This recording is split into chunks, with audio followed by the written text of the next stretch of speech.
Me, I have such a personal attachment to my photos that you don't really know what is best or what is, I don't know. For instance, in this case, the aim of the book is to sell, obviously. So I don't really know what pictures will sell more. I just know which pictures I like.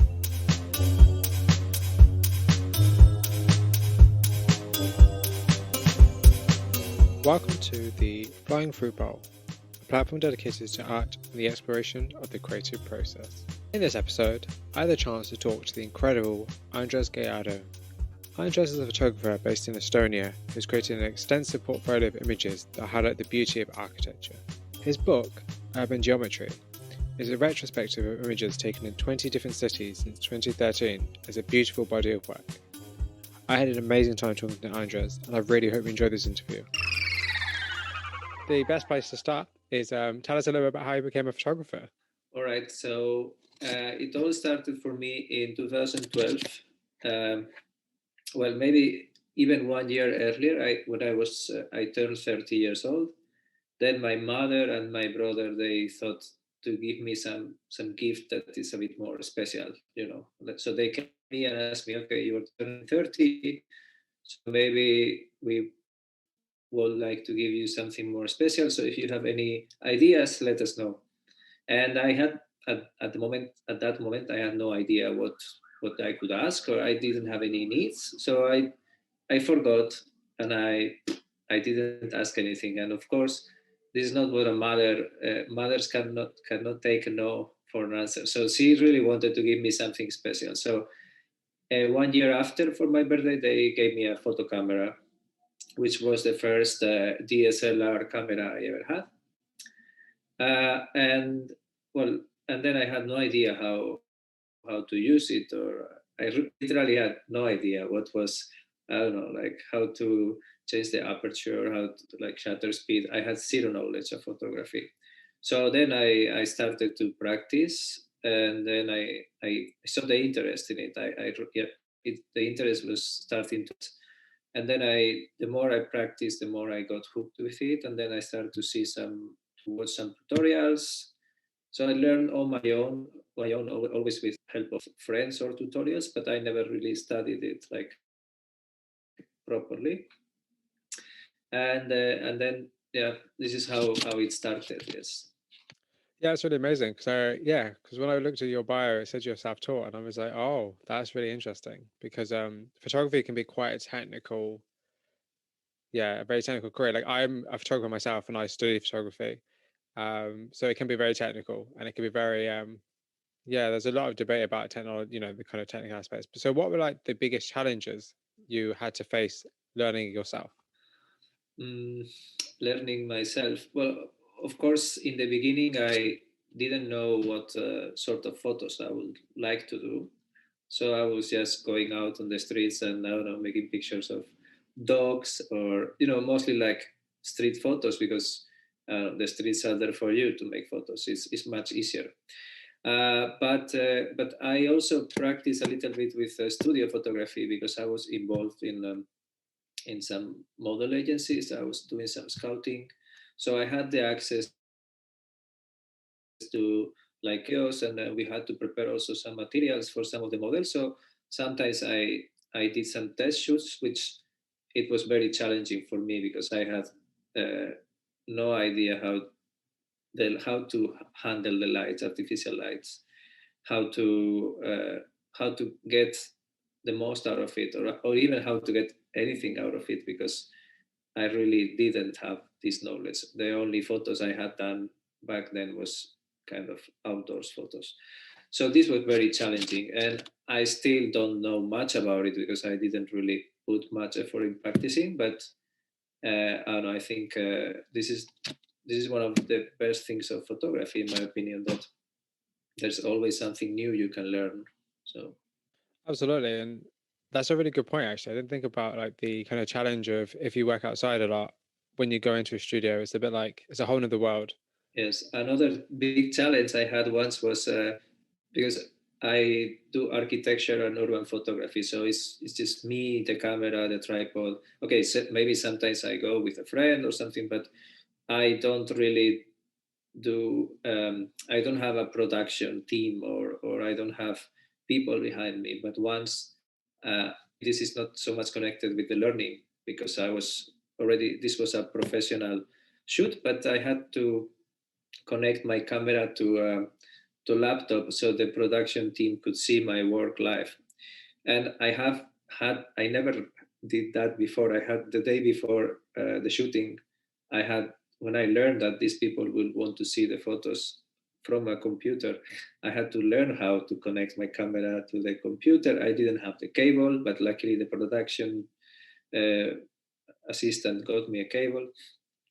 And it was a bit stressful because I never had people checking my work like on the spot, like from a screen. But anyway, it turned out well, and people were very, I don't know, like giving nice feedback, and also like trying to be positive and constructive. So it turned out very well. But it was like a moment that I think I will always remember. Yeah, I think that's a really good point actually, because I don't think you think a lot about the challenges of working with other people, particularly if you work by yourself. Um, and do you find that you work better by yourself? Uh, Not necessarily. Of course, is what I do most. And if the thing is, I'm very passionate about the kind of photos I do. So I will. Sometimes I go out with some friends who are also very passionate about that kind of photos, and then it's perfect, or is as good. At least it's as good as if I am by myself. But what I don't like is, if a person who is not interested in architecture life or in photography, then going with this person to shoot, to walk the streets, to find architecture, to wait for the right light, to wait for some, I don't know, somebody to pass on the street, then obviously this person or these people are gonna be bored, tired, and they are gonna, in a way, like slow you down or put the mood down. So in a way, working by yourself is easier, but if you work with the right people, then I think it's better. Yes. And it's really interesting because your work is obviously very architectural, very based on places. How has the current COVID-19 pandemic affected your work? uh, I haven't been anywhere since, obviously, since this year. So in 2018, I went to South Korea and China. It was the first time I went to Asia, and I was 6 weeks traveling by myself. I was invited by a magazine to Korea, and then Oh I did wow. some trip to China. And then in 2019, I spent 2 months in Taiwan, plus later on in the end of the year, I visited again South Korea. So this was uh, what I wanted to do. This is like spending 1 or 2 months abroad, traveling. This is really how I will see my next years. And in 2020, I had already agreed on an art residency in Iran, Oh. that I will be there for a month. Plus, my plan was to stay maybe another month in the country. So yeah, it changed a lot, and obviously 2021 is not looking very promising at the I moment. have to say, yeah. So yeah, I'm trying to make a bit more effort in the local architecture studios to find like more commissions. I also, last year, I put a little bit more effort well, I actually created my web store, so I was able to make some print sales, and last year, luckily, I got something very good, which was uh, I got my first book published by a publishing house from London. So even if it was, let's say, a bad year, there was some positive things happening. Yes. And that's actually really interesting because I guess in a way it probably gave you a nice moment. Well, I say nice, but it probably gave you some time to reflect upon your work and reflect upon the direction you can go into. Yes, yeah, yeah. And something I found very interesting is, because I'm so used to have a lot of photos to go through, to edit, to select, to publish. That there was a moment that I thought, what am I gonna do if I don't? go out, I don't make photos, I don't travel. So I found myself going through old photos, and then I I published some like I went through old folders, and I normally publish maybe one series of one place I visit, or one specific building. But now I went through old photos, and then that maybe I published 4 years ago, and now I went through the photos, and I saw many interesting photos that I discarded, or I didn't back then. So since we are all evolving as humans, or as photographers, or as artists, it's very interesting to go back in time and analyze like why I chose that photos, which I like, of course, but why I didn't pay any attention to these other photos. So I'm now publishing quite a lot of photos from these past years, and maybe I wouldn't have done this, or probably I wouldn't have done, would be no pandemic, and I will be traveling a lot, because then I constantly have more new material. But it's always good to check what is old material, and also understand why this didn't call your attention then. Is it because you are, I guess, or because you have different standards, or I don't know. This is interesting for me. Yeah, absolutely. I think it's nice to look back on what you've got, because I think sometimes the problem, just with being a creative in general, is the need to always be creating something, and always be progressing and creating something new. And I think as creators, we put a lot of pressure on ourselves to create something new all the time. True, true. And also because I had a lot of free time, a lot of let's say like time that I didn't know how to spend, since I had no photos to make, or not traveling. And so I took a few courses about like product photography and still life photography, and then I did like two personal projects together with a jewelry artist. So we were working in a way that we like a lot of freedom, because there was no really expectations.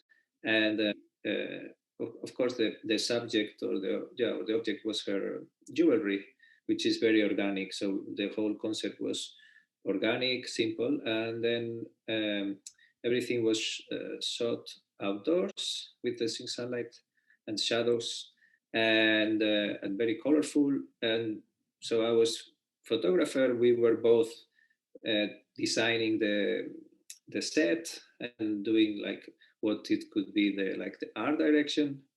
And it was the first time I did anything like that.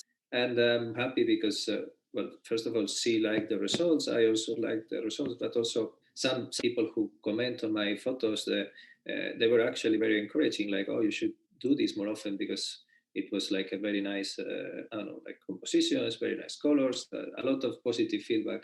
So this was a nice push to understand that okay, I think my field is architecture and urban, but I don't want to be limited to that, or at least if I enjoy doing something, I will not stop from doing it. Yeah.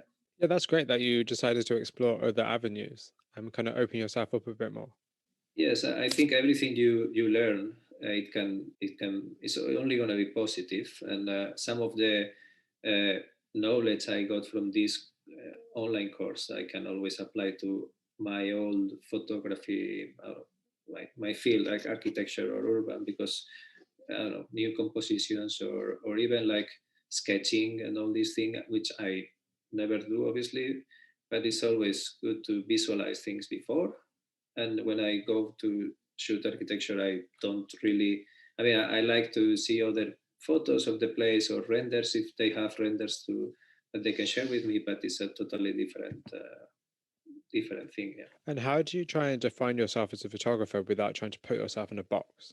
Uh, yeah, it's hard. I normally just say that I am an architecture and urban photographer, because if you like, when people enters my my website or my social channels, this is what they see.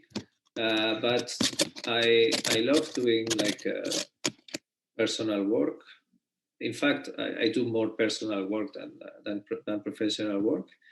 Uh, but it's true that is is mostly connected with the cities, with urban life, with architecture. And okay, some people might also say there is some street photography, yes, but I barely go out in the nature to make photos. When I go out in the nature, I don't see the potential of it as a photography subject. And I don't say it doesn't have it. Of course, it has, and I see amazing nature photos. But I think I don't have that skills to extract that potential and show it in photos. Or maybe it's just not who I am. But yeah, even if I don't want to be labeled or put in a box, I think it's very clear that I am an architecture and urban photographer. Yeah, I think that's great. I think it's the problem is that with labels that it can become a bit stifling, and you can become trapped in doing a certain style. And you obviously you want to evolve as an artist, and you want to kind of try new things and be a bit more um, exploratory of what you want of your work.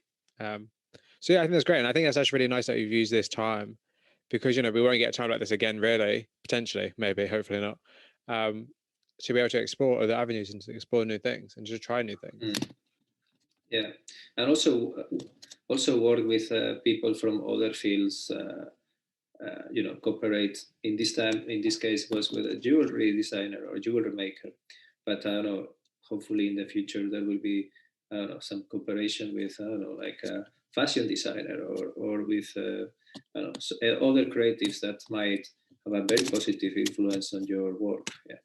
And I think that's great because I think that you have a lot of interesting visual insight to offer because your work is really interesting. Like I think it's so interesting. Like visually, it's just it's very striking. I think um, I've really enjoyed it. At least I've really enjoyed looking at it personally.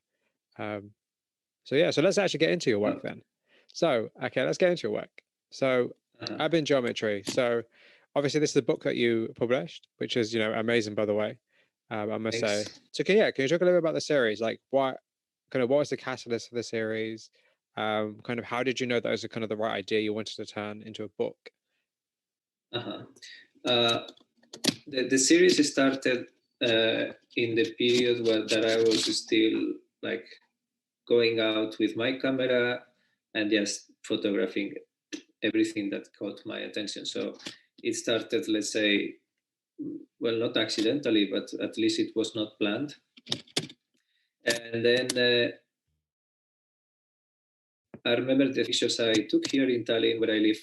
They were very, I think, in the same day I made 3 or 4, and it was very dark weather. Like here, we have very long winters and not a lot of light. So, but I don't know. I sort of like the compositions and even if it was not done in black and white, the result was very black and white because of the gray skies and the like a dark winter here.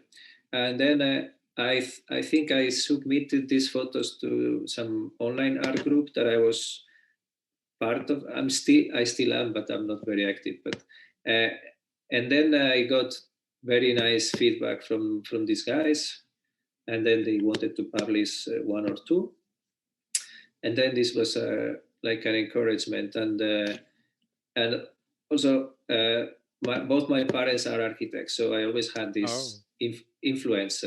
Although I when I was a kid, and my mother will take me to see I traveled a lot with my mother, and of course, she will not take me everywhere to see architecture because kids get tired of it.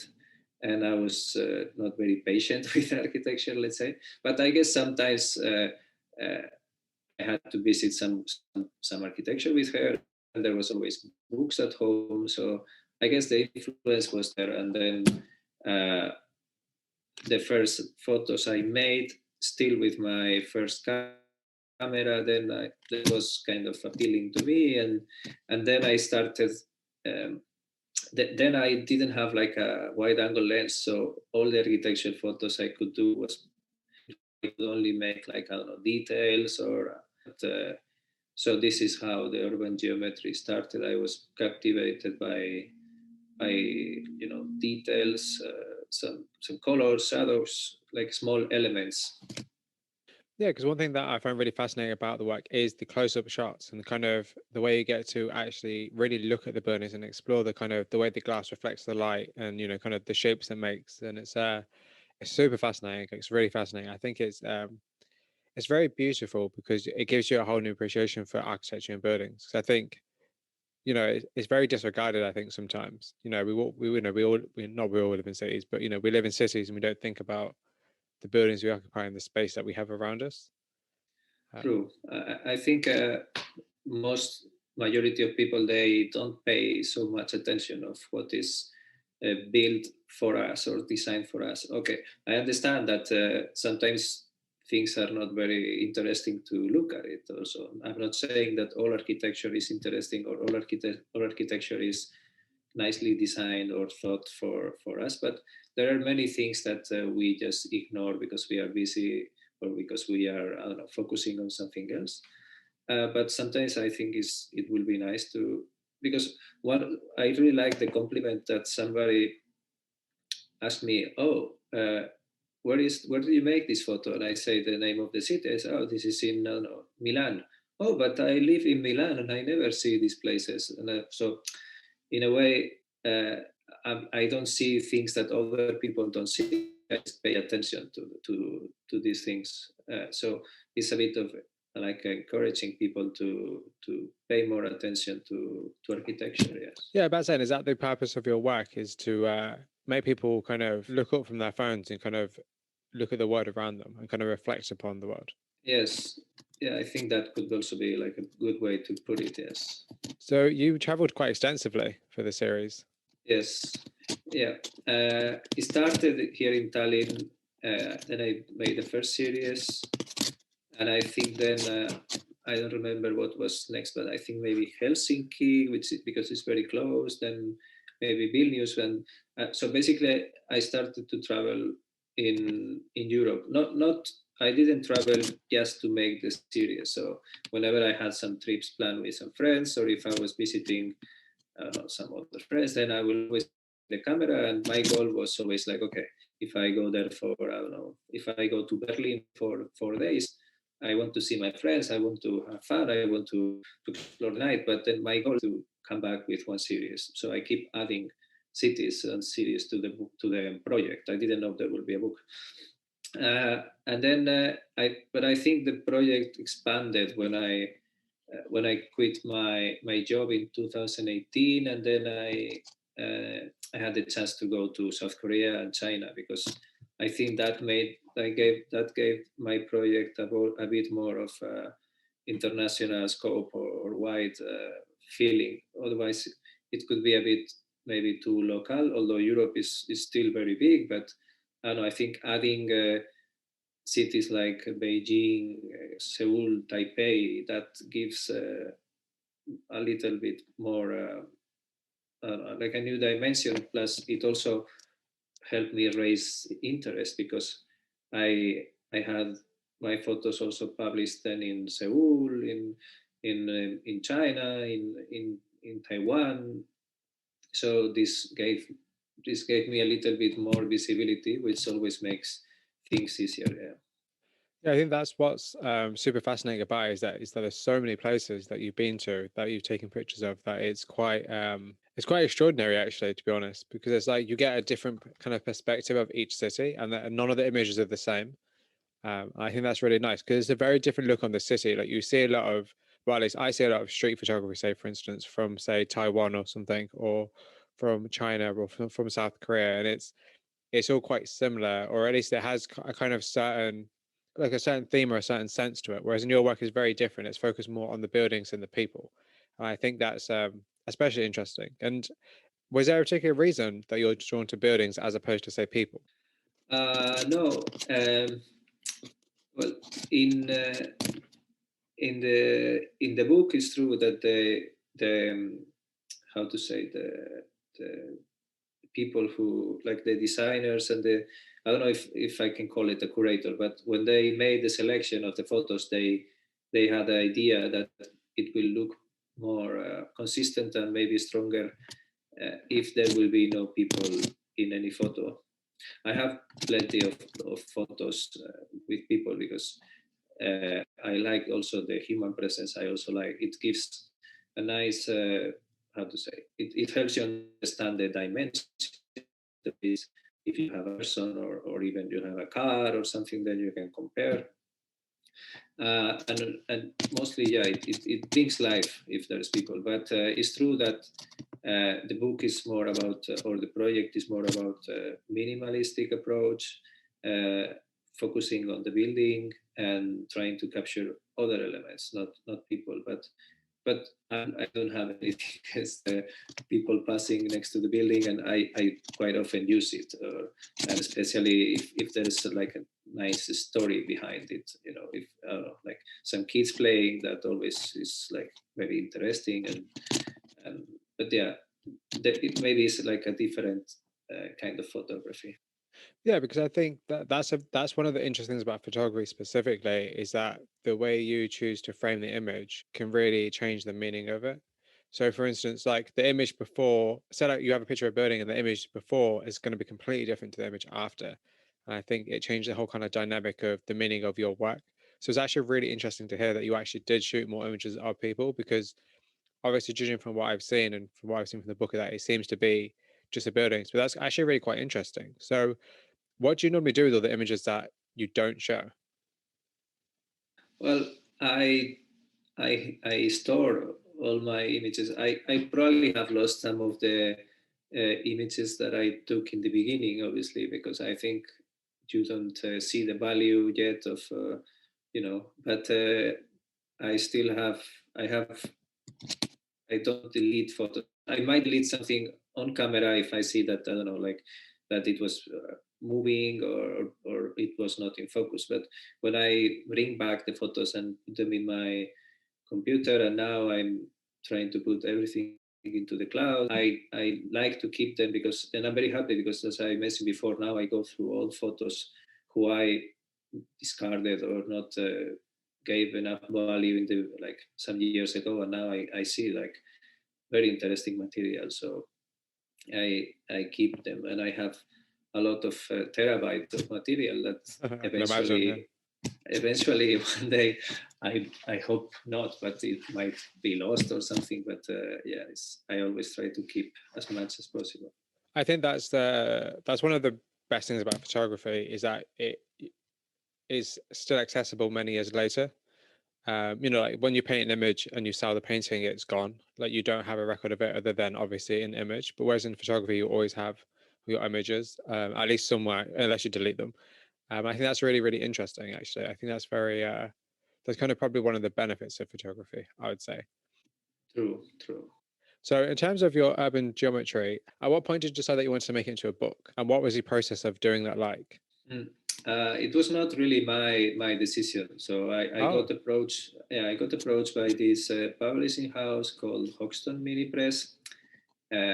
So they found my work, and then we had an email. We had a Zoom call, and when they explained me what they do and what sort of books they publish, and then they had they were interested in because they do a lot of like local based stories about UK and London. So mostly about I don't know, like people from London or small businesses in London, which is like very nice, but maybe a bit too local. So they wanted to expand to other topics like architecture, and then because I'm sure they could find great material or great photographers who have a lot of similar photos like mine, but I don't know, focusing on I don't know London or British I don't know geometry or brutalism or something. But I think they were interested in finding someone from other country as well to see how it can sell as well. So then they expressed their idea, and for me in the beginning I was very fascinated and also surprised that somebody wanted to publish my work in a book because it was the first offer I ever had like that, and it was a long process because I think these things take time. I was not I didn't know how long this can take, but yeah, it took some time. But we were working a lot in. Well, as I also told them that I was planning some trips, so I was constantly showing them some new photos that I had, and at some point we had to make the selection, go through the book design. So these guys were doing a great job, and for me it was very interesting to have all these meetings with them and to learn how this sort of book is done, and also how, because I trusted them completely. They know maybe better, and also me, I have such a personal attachment to my photos. I guess like every Of other course, yeah. photographer, that you don't really know what is best or what is. I don't know. For instance, in this case, the aim of the book is to sell, obviously. So I don't really know what pictures will sell more. I just know which pictures I like because I don't know. Maybe there's a story behind it, like some personal connection. But in this case, for me, it's done for an audience that is different than me. I'm really happy that these guys were very clear in like, okay, we want this approach. For instance, as I explained before, they told me that they prefer pictures without people, and they explained me why, and I was like, okay, maybe if I will do the book by myself, if I will be self-publishing, I will not have taken that approach. But so in a way, it's good that they took, like, I had a team of people who were, I don't know, like, let's say I was not making the decisions. I, of course, I gave my input, and in the selection of photos we were discussing things, and I had a say. But it's good that luckily know how to make books. These guys know how to sell books and how to publish books. So I was, for me, it was like a very easy ride. So the book was in progress and you were still shooting for it. Yeah. So every time I I went to, so for instance, I don't remember when they approached me first precisely, but then I think I still went to Seoul again, and maybe I went to Lithuania once again and to Sweden. So I was constantly showing them more work. But obviously we had some sort of like deadline. Okay, the book needs to be, I don't know, like designed and sent to print, I don't know, in April, or I don't remember when it was. So obviously, but in a way, these trips were also not done precisely for the book. It was trips that I had already planned or that they just happened.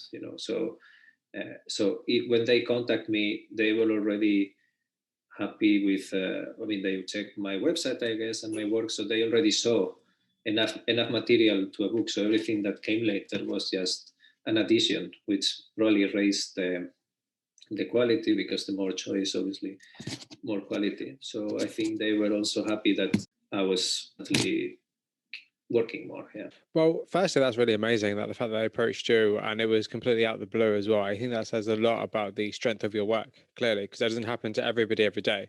Did knowing that you were going to have a physical book published change the way you created the work?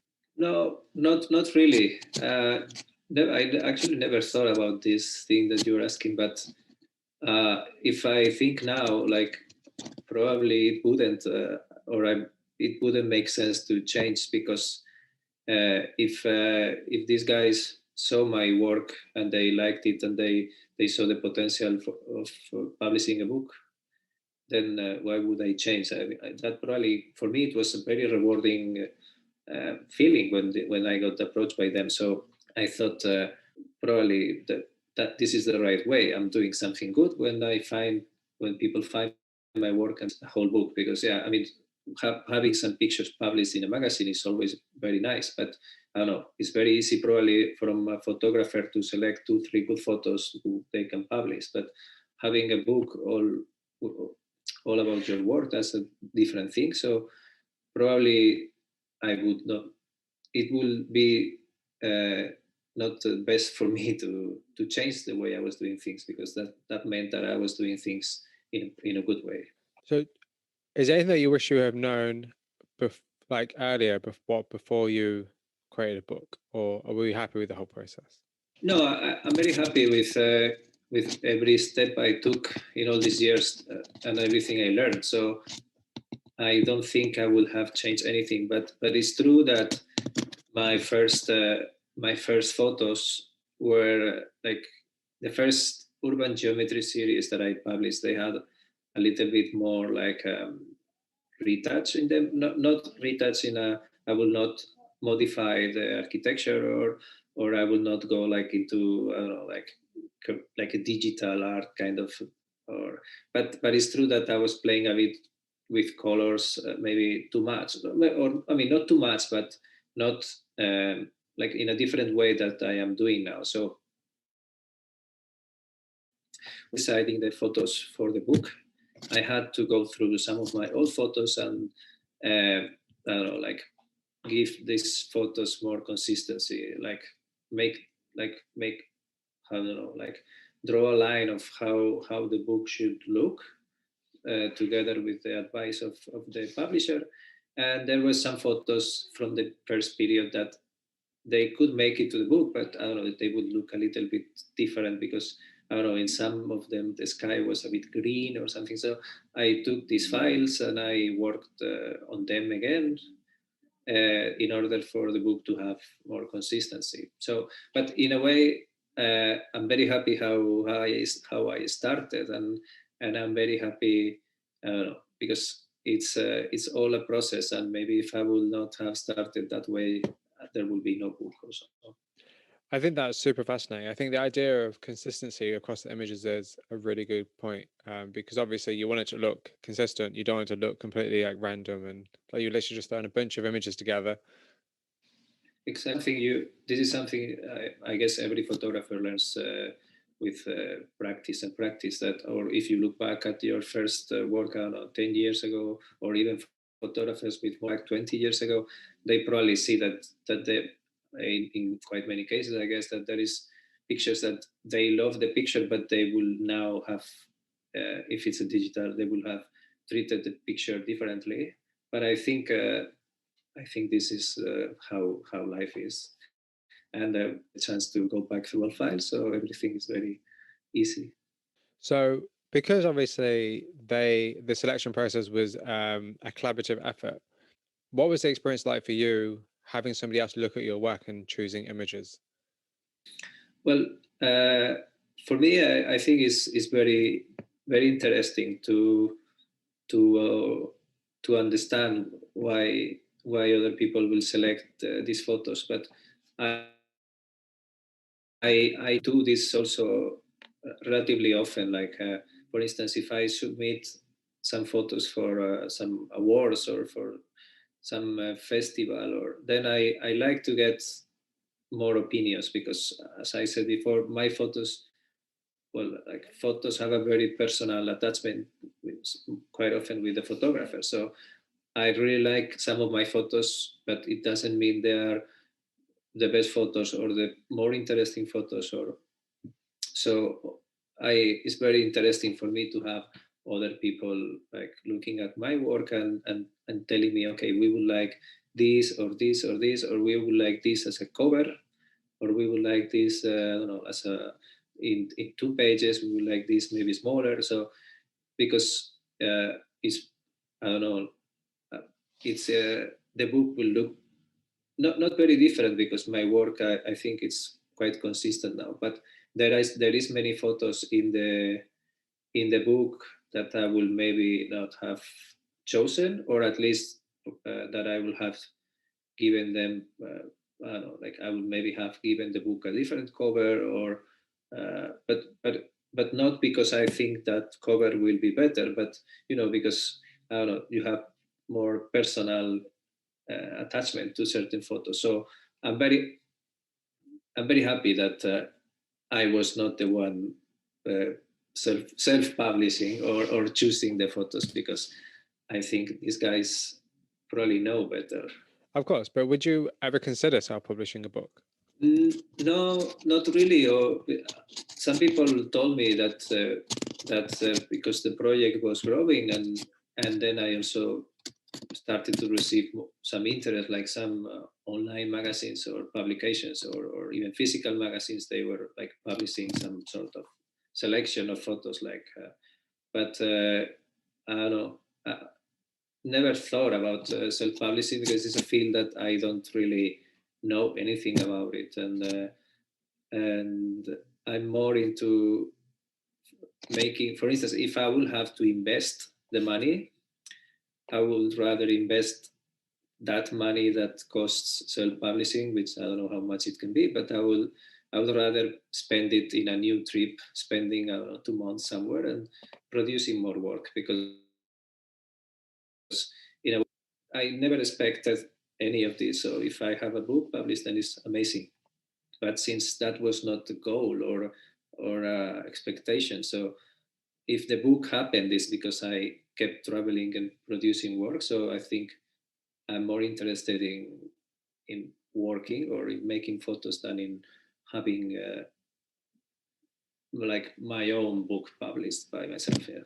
So I think that's really refreshing because I think that for a couple of reasons, and I think firstly because your whole career, I guess, in a way, is actually by chance in a way. Yeah, like it worked out well for you just because you created the work, and I think that's what's really refreshing to see, as opposed to being like, oh, I want to create my own book, so I'm going to shoot all these images and then put them together. Like it's like happenstance, but it was like a lucky happenstance, and it works out well.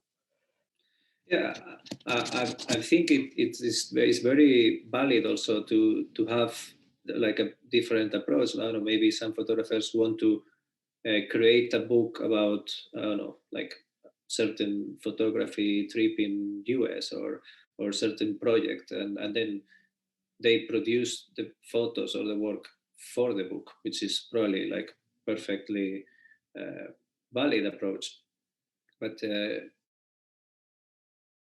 for me, I know a little bit more about how a book is done, so I will feel maybe less how scared or less like I will feel more comfortable if I will have to, or if I would ever decide to publish a book by myself. Because now I know a little bit more like how a book is designed, how a book is uh, even published, or how different papers and now when I have a book in my hands, I pay much more attention than before. Before I had all these meetings with this publishing house, and I went through all the process of the book. Then I I was not aware of all the work behind the book. Now I'm aware, and this is a very interesting knowledge for me. So who knows, in the future I might publish something by myself, but I think it's still more, I don't know, more rewarding when other people who are in the field and who also know how the because publishing is a different world. So these guys know much better than me. So I will always prefer if somebody decides to publish my work. I think that's what I'm trying to say is what's really interesting is that it's always been about the work, like the work's always came first. It was never about, oh, this is my end goal. And I think that's what's really great about your work and the fact that you did get a book published because it's not like you went out your way to do it. It just happened. And I think that's what I'm trying to say. Like, I think that's what's really amazing because that just shows your level of skill and the strength of your photography clearly because that doesn't happen to everybody every day. Um, so yeah, that's pretty amazing to be honest. Um, no, no problem. So for you, in your opinion, what makes a good image? So what is like the Mm, well, there's no one criteria or one. I don't know. There's many things, and for instance, if you will take a look at my work, some people might think that for me a good image is one that is, I don't know, like perfectly composed, or at least like strong composition and clean lines, and but this is just my approach. But I get influenced, and I follow other photographers who are more, I don't know, like I don't know, I don't want to say maybe messy, or I don't know, like they are not so that when you see the picture, it doesn't look so organized maybe as mine. So um, there is so many criterias for a good image, but I think a good image might be one that stays in your head, or that you wonder something about it. Uh, I think, for instance, it might be a little easier with a street photographer. Not easier because it's not easy to catch these things, but when you see a picture and there is people, there's probably is is probably easier to wonder about the emotions of the people. So I think this is what in my opinion makes an image good, one that stays in your mind, that you come back sometime later and you wonder something about this photo, like or even why did the photographer make this photo, or what did these people uh, were talking about. Maybe it's a conversation, it's a nicely cut. So I think, yeah, something that stays with you. So, do you think that technique is important? Uh, I think you develop your own technique. As a self-taught, I had zero technique in the beginning, and well, I had a.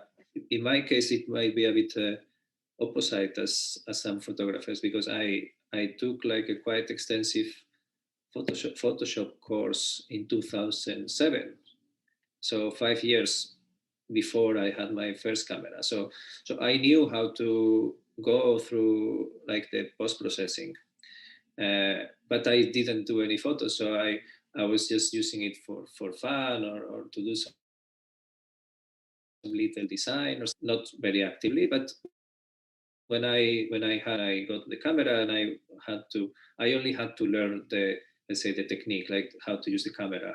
And of course, like I started to then I had to like create my own like visual language, but I didn't have to then learn how to post process, because that part I already knew. So I saved that hassle maybe. But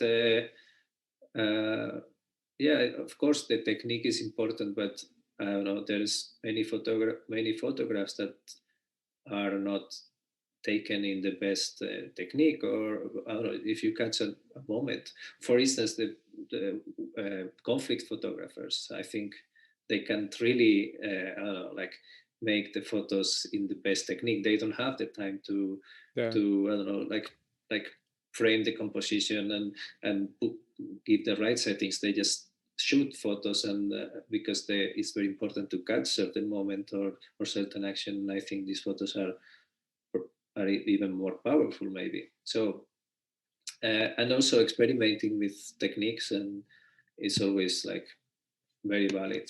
Yeah. So, do you shoot your images digitally or with film?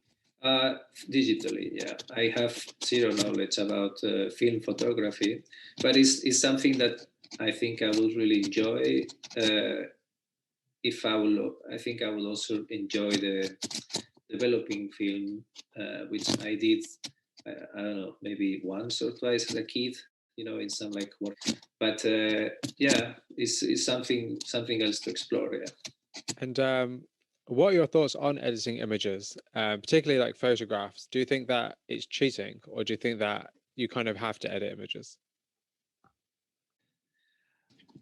Neither of them. Like I don't think it's cheating, and I don't think you have to. Like if you are happy with the results, and of course, if you put the effort in the technique, and probably I don't know, I'm not a studio photographer, but I guess when you can control the lights, when you can control the subject, like the model, or the person you are photographing, or even the object you are photographing in a studio, I guess if you with the camera, with the technique, and with the lighting and everything, then you might need very little retouching. If and in, probably for some photos you are very happy with how it came out from the camera. But but I wouldn't say it's cheating if you edit the photos. I think it's a possibility that we have these days, and it's good to just take advantage of it. Have you ever actually thought about shooting at night? I do have a lot of photos at night, actually. And when in all these trips I made in Asia, I was I probably more than half of my photos were taken at night because I really enjoyed walking around in the night and carrying. Okay, I don't enjoy the fact of carrying the tripod, but I enjoy the fact of having the tripod with me and taking all these long exposure night photos with I really like when there is a lot of traffic or a lot of lights and so yeah, there is a lot of photos from my trips, especially in Asia, that are like taken in the night.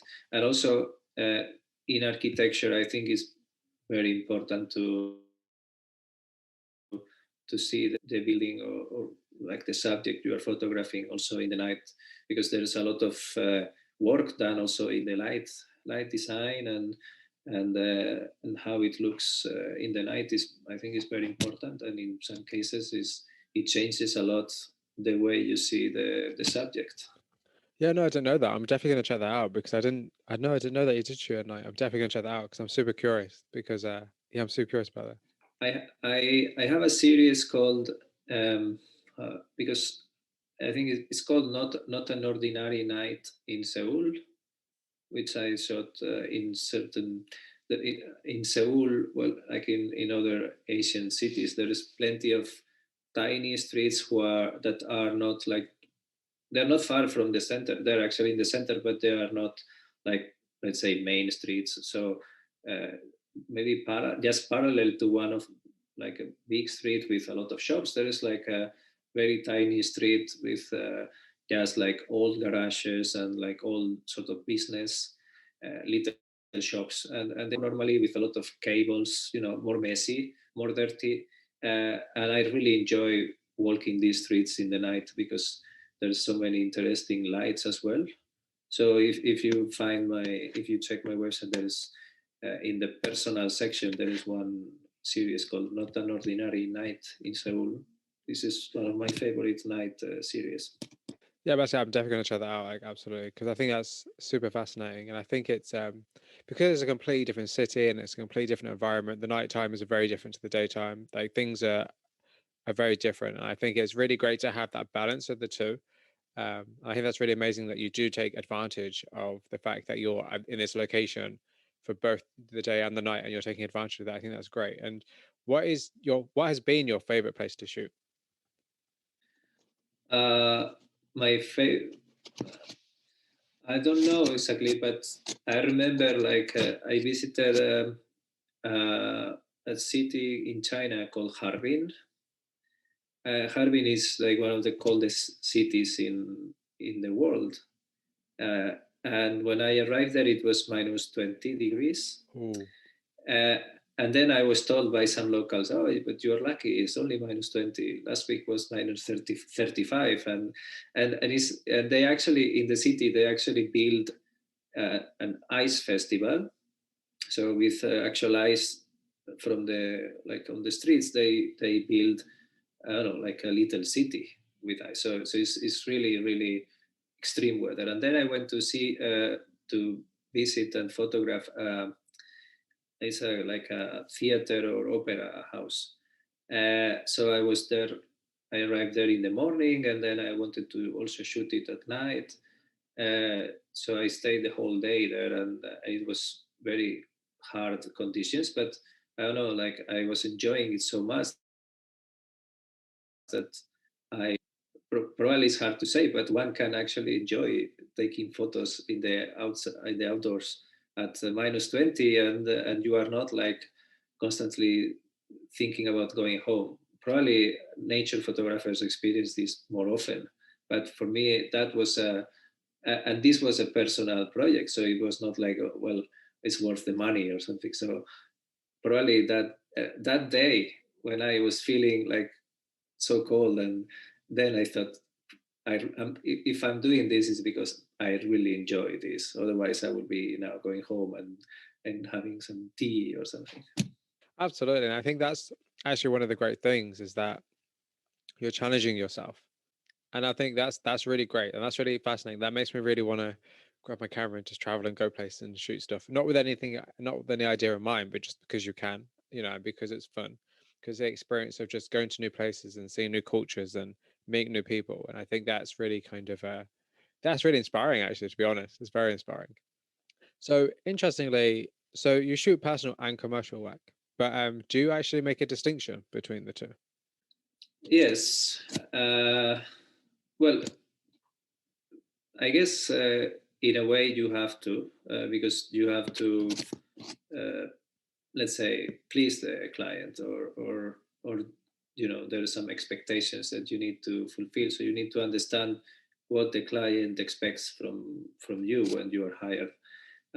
In most cases, well, I don't remember any case that our views were different. So if they check your work and your website, and they like you and they contact you, is because they want you to do what you do. So normally, uh, you they think you are the right person for the photo. So I always had a lot of freedom, but it's always true that you have to, I don't know, like, provide them with what they are looking for. In all my personal work, I don't have like like a specific expectation, and I might change. For instance, if I am walking in a city, I know that I might want to go to visit certain place, but I know also that it might not happen if I find four more interesting places along the way. That then, I don't know, like, sorry, I had this plan, but the plan can change. But with the client, the plan has to be followed. So yeah, this is maybe the only difference, that you are not so flexible. And you also have taught workshops in the past. Yes. Yeah, can you talk a bit about like how does opportunity come about and kind of what was your experience doing that? Yeah, the first time, it's the first time I visit Seoul. I was invited by a magazine called Pincel, and then there was three projects that why I was invited. First, we had a vision of my work. Uh, well, the main project is that I will spend some time in Seoul, and then they will publish my work in their magazine. But during the same time I was there, they organized a little exhibition of my work. And then the third part was to give a workshop for some local, uh, well, photographers or people with the interest in photography. And it was very, very interesting experience because first of all, because it was first time for me, and I was not 100% sure, like, if people are going to show up, or like what sort of people. Maybe they have zero knowledge of photography, or maybe they have like they are like more advanced. So I had to be very flexible on that. And but the experience was very nice because, yeah, there was finally there was quite many people who showed up, and the organizers were very, it was very well organized in a very nice room. And funny thing is that because there were some people who didn't speak English, so I had like a first time in my life, I think I had like a live translator. So they were translating everything I was saying, which was, I mean, it made it a little bit slower, but I don't know, it was like interesting. And since I was showing them also some photos I already made in Seoul the previous day, so the people were also like, is what I mentioned before, like they were like, oh, but this is Seoul, I never saw it before. I never saw it before. So you see how the people try to get the message, like, no matter where you live, there's interesting places to take a look, or to photograph, or to, they might not be the nicest looking, but there's always some interesting angle, or certain photo at certain point of the day, the shadows make it more interesting. For instance, the back cover of my book is a photo done here in Tallinn, and it's a building in a district in Tallinn that is called Lasnamäe, which is not like the main district or anything. So people who visit Tallinn, they will never end up there. And the building has almost like no architecture interest, but at certain point of the day, there is like very interesting sharp shadows or hard shadows. So if I will see the building 2 hours earlier or 2 hours later, I will maybe not even photograph it. So these people in Seoul who saw already some pictures from Seoul in the workshop, they were experiencing that, like, oh, I never checked this place, or I didn't even know this place existed, or some people tell me, oh, I passed this place, I don't know, on my way to work every day, but never really found it so interesting. Yeah, that's it. So it's definitely about paying attention to your environment and kind of just being, having more appreciation for the things around you, I guess, would be a best way to describe your work. Yes, and also in these workshops, it's always nice. People also suggest me, I don't know, places like Yes, of after the course. workshop, or even during the workshop, they tell me, you should visit this building, or you should come to this district. There's many places you might like. So it's very good for me to, if the workshops happen in other cities or in other countries, then I really value this. Uh, Feedback or these suggestions from locals who might end up in very like interesting places or photos. You're quite a prolific photographer. You've shot quite extensively, and obviously you're still shooting. Well, obviously maybe not right now, but you have been shooting. Quite a lot really. So how do you stay motivated to keep creating new work? Uh, Things that happen. Well, I think I'm still like very passionate, or I could say I'm still at the peak of my passion. But there are certain things that happen that like keep your motivation high as well. Or for instance, the book was a very uh, was very rewarding for me and very motivating to see people who wanted to publish my work in a book. So things like that keep you very motivated. And also, I don't know, like when somebody uh, buys a print from my photos, then for me, it's the idea of somebody who wants to have a photo that I took, I don't know, some time ago in some place that they want to frame it and put it in their house or in their office. For me, it's very rewarding. Do you think that is possible to overshoot and have too many images?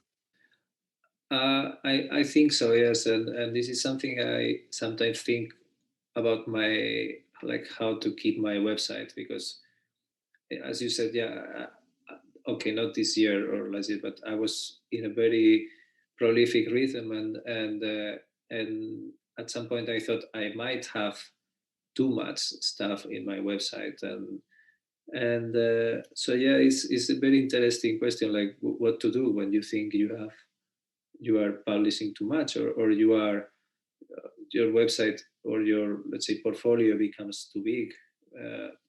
Never thought about how to solve it, but I start to think about this possibility that might happen if it's happening yet. Yeah. If you have any suggestions, like, or if you have ever thought about it. Yeah, I just that's an interesting question because you just shoot a lot and you've obviously got a lot. I imagine, as you said, you've got a few terabytes, like quite a few, I imagine, terabytes worth of images. And as a photographer myself, I know how easy it is just to shoot images, particularly if you're shooting digitally. Yeah, Um, yeah, you can end up with, hundreds of images just from one place, and one, it's easily done. I think, for in terms of how to narrow it down, I think that would be down to your personal preference and what you want to show and what you don't want to show, I guess. But also, it's also must be good for you because you always have something to share. true. Yes, yes. Yeah, a lot of materials, and uh, I'm quite active as well on Instagram, so I always have photos to share. And even now, I go through old photos, and so there's constantly new photos to publish. Yeah. Do you think that anyone could be a photographer? I think I am quite an example of everyone can be a photographer, or if not everyone can be a photographer, I think I could be an example of everyone can uh, reach uh, I don't know, to a level of professionalism in a field that had no experience. If you are passionate about it, and if you, of course, you need to put effort. It's not easy. You need to invest a lot of time. Uh, you need to learn. You need to do some studies. You need to practice a lot. But I guess if you are passionate about it, then it's not it's not even an effort. It just comes more naturally. So yes, I think, okay, maybe not everyone, but everyone who is passionate about it and puts the right amount of time and effort, and I think yes. Yeah, I agree with that. I think that's a really, really, really great answer. I think that's such a good answer, and I think that's actually true. You're actually probably a great Yeah, I person to think, ask. yeah, passion is the key, I think, yes. So, do you think that photography is still considered important nowadays? And do you think people still appreciate the time it takes to create something? I think there is people who does and people who doesn't. Like uh, sometimes you will encounter people who, I don't know, who they will think that, or I don't know, or they want to buy a photo for their apartment, and they want to buy a photo for 20 euros. And some people understand that that behind the photo there's more work, or that or that there is a person who either lives out of his or her photos, or at least, like, is trying to build a career, or maybe these photos are limited series, and there is like a added value to that. So some people don't have this knowledge of, or don't give it the importance that others do. So, but I think it's like in any other field. Like, for instance, I'm not an architect, but I I shoot architecture, so I can already tell you that for some people a house is just a house, or a museum is just, if they could be a box that with paintings in it, that's enough. They don't really Yeah, see the I don't know, like the functionality and how it can be improved. So, but I think it's normal, and I don't think it's like very very important. oh, that's actually a really good Um, analogy. Yes, and I'm also happy when who is not so much into photography and they don't see, I don't know, like the value of it, and I'm very happy to talk to them. And okay, I don't want to educate. It's not my interest or my, I don't know, responsibility. But I like when somebody explains me why, I don't know, certain things that I don't see so important, why I should pay more importance. Yes, so I'm very happy to discuss with people, or to tell people why I think photography, or I don't know, paintings, or design is more important than people sometimes think. Yeah. Yeah, because it's about creating a dialogue and having a discussion with people. I guess that's what kind of the best way to put it is. Exactly. Yes. So, have you ever felt the pressure to create as your audience grows? Mm, uh, Maybe last year when I had this, when there was this lockdown, and there was some time that I could just not do anything, like anything new, let's say. But then luckily it was not long enough, so I was still not feeling this pressure. But I was sometimes thinking, like, okay, if I don't, what if I don't shoot any photo in a year? Like, what will happen? I don't know. But yeah, like, hopefully things are not gonna end up that way. But uh, mm, I don't know. I guess if this is, I'm quite sure that one day I will. Well, not sure, but it could be that one day I just quit photography, or I don't know, start something else, and then that's it. I don't know, but I don't feel any pressure for, if the pressure will not come from, I don't know, like, what is people gonna think, or are people gonna be, I don't know, like, oh, this guy hasn't posted anything in a year, or that's not really what will, I don't know, bother me or worry me. It's like, if I don't post any photos in a year because I don't know, I moved to a new field and I'm enjoying it, and I'm discovering something new, and I'm, I don't know, like, developing or evolving into something new, then I will perfectly be fine with that. Yeah, I think that's great. I think that's amazing, and I think that's really really great to hear, because I think, there's a lot of there is a lot. I guess we said this earlier, but there's a lot of pressure on creators to keep creating and to be constantly on the board all the time and doing stuff, and Mm. I think Yeah, that's great. I believe that if you are, I don't know, like more like academic photographer, if you, when you were 18, you went to university or to art school to study photography, and you have put all your life into it, and you always knew you wanted to become a photographer, and you always knew you had these goals, then I guess it might be more, I don't know, like frustrating if you have a period when you are not producing or anything. But in my case, everything happened like totally unexpectedly, and quite late also. So I already had some previous experiences in other fields, and so I don't know. I don't think it will be very dramatic for me to find something else to do. It's hard for me to see it happening at the moment, but who knows? I think that's a really interesting insight. I think that's a very interesting insight. And I think that's a very interesting consideration, just because I think people should sometimes often realize that what you're doing now is not what you're going to be doing in a year's time. Like, and things always change. Um, so I think that's a really good mentality. And I really like that. And I really respect that. I respect that a lot.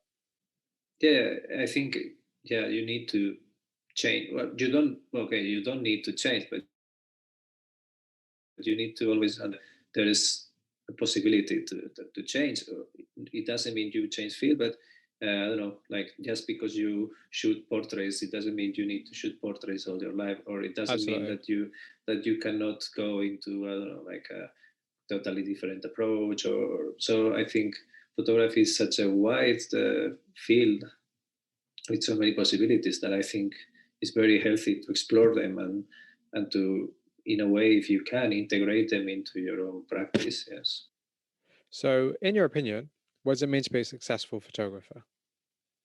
What does it mean to be a successful photographer? Uh, if you have had, for instance, in the case I described before, if you started very early and you already knew you wanted to become a photographer, and you means and efforts into that, you went to school, you don't know, maybe did some internship with a photographer, and you started, like, let's say, like practicing from very young age.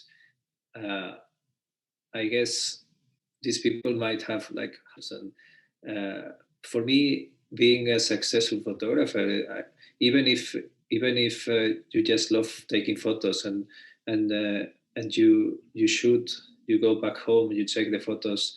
If it's digital, you check on the computer, or if it's on film, you develop the film, and then if when you look at these photos, you are happy with what you got, and you, or in film is, I guess, it's even more like, the feeling is even like bigger, because you don't know exactly. In digital you see the screen, but in film you might have like surprises. And so if the feeling you get when you see the photos, you see the work, is a rewarding feeling, then I think you are successful.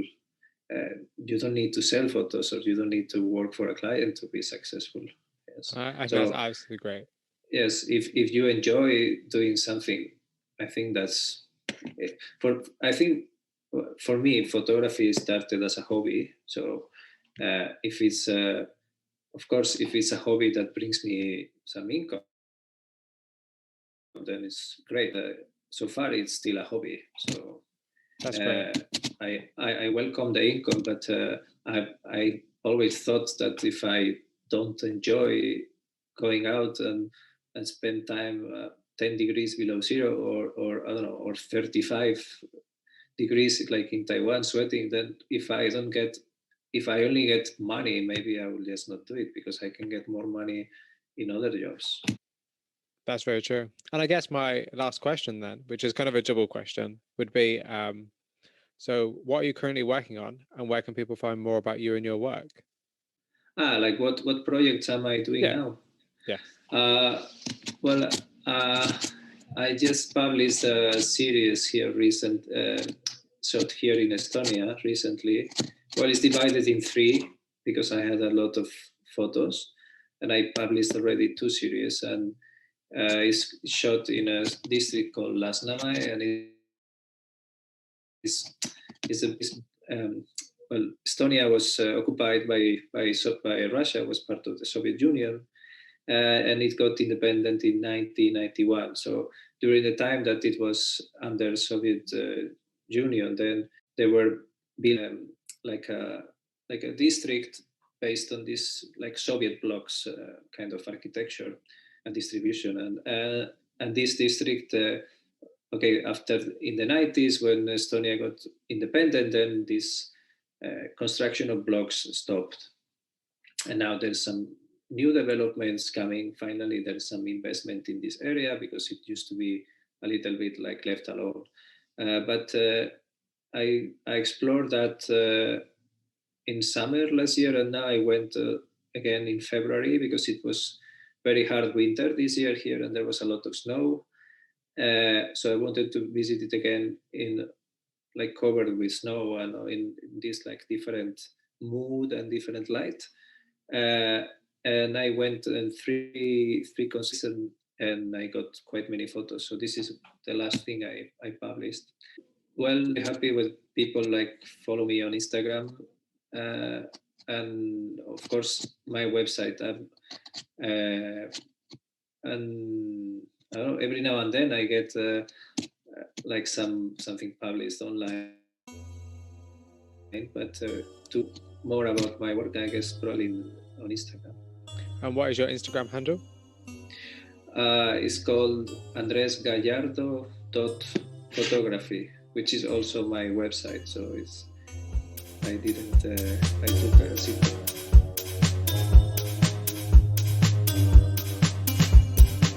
That concludes my interview with Andres Gallardo. Thank you very much for listening. If you have any questions or comments about it, please send me an email via theflyingfruitbowl@gmail.com or via social media, especially Instagram. Also, the Flying Fruit Bowl audio interviews can now be found on a variety of sites such as Spotify, YouTube, Apple Music, or wherever you listen to podcasts. If you'd like to support the platform, please consider subscribing or sharing these interviews with friends and family. Also, please don't forget to check out theflyingfruitbowl.co.uk for daily art inspiration. And if you're a creative, please get in touch if you'd like a chance to be featured or interviewed. Once again, thank you so much for listening. And until next time, folks, please stay safe.